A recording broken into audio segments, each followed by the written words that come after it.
मलिका के मोबाइल की स्क्रीन जगमगाती है। Unknown number.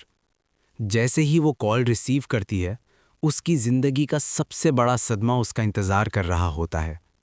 रज़ा के बैंक से कॉल आती है और जो बात मलिका सुनती है वो उसे चंद लम्हों के लिए सांस लेना भी भुला देती है।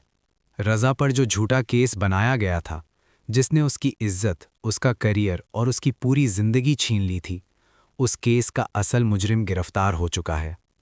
मलिका के हाथ कांपने लगते हैं, आंखों में आंसू और चेहरे पर एक अजीब सी मुस्कुराहट। उसका पहला रिएक्शन सिर्फ एक ही होता है, रज़ा पर से इल्ज़ाम हट गया। लेकिन फिर वो ऐसे अल्फाज बोलती है कि खुद रो पड़ती है, मगर वो तो अब इस दुनिया में नहीं रहे। लाइन के दूसरी तरफ खामोशी छा जाती है। लेकिन कहानी यहीं ख़त्म नहीं होती। रज़ा को सिर्फ केस में नहीं फंसाया गया था, बल्कि उसे डिफेम किया गया, उसकी इज्जत को उछाला गया और अब बात जाती है डिफेमेशन केस तक। मलिका और हादिया के लिए अच्छा खासा हर्जाना तय होता नजर आता है। रज़ा चला गया, लेकिन जाते जाते भी वो अपनी बीवी और बेटी के लिए हर दरवाज़ा खोल गया। एक ऐसा मंजर आता है जो दिल चीर देता है। रज़ा के बाद नन्ही सी हादिया अपने बाप के कपड़े पहनती है और दूसरी तरफ मलिका उन तमाम लम्हों को याद करती है जो उसने रज़ा के साथ गुजारे थे। मलिका की माँ उसे तसल्ली देती है, अपने आंसू हादिया से छुपाकर रखना, रज़ा तुम्हें मजबूत देखना चाहता था। और यहीं पर एक अनएक्सपेक्टेड ट्विस्ट आता है।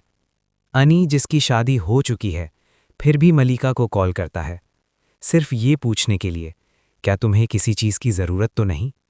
इस बार मलिका का जवाब बहुत सख्त होता है। वो साफ इनकार करती है और वाज़े वार्निंग देती है, आइंदा मुझसे राब्ता मत करना। मलिका को लगता है रज़ा आज भी उसके साथ है, उसे देख रहा है और उसे ये डर है कि कहीं उसकी वजह से रज़ा को कहीं भी तकलीफ ना पहुंच रही हो। फिर शहूद भाई और सफ़िया आते हैं। मलिका उन्हें रज़ा की आखिरी रसूमात के लिए पैसे देती है। शहूद भाई के मुंह से सिर्फ एक ही जुमला निकलता है, रज़ा यहाँ तक बंदोबस्त करके गया है।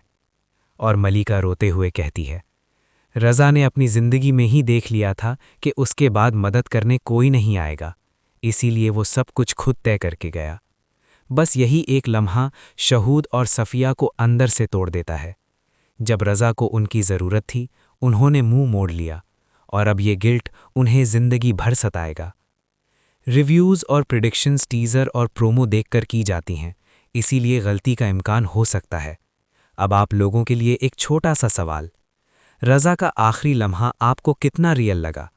क्या आपको भी महसूस हुआ जैसे आपका कोई बहुत अपना आपको छोड़कर चला गया हो? कमेंट में ज़रूर बताइए। मैं आपके रिप्लाईज़ का इंतज़ार कर रहा हूँ।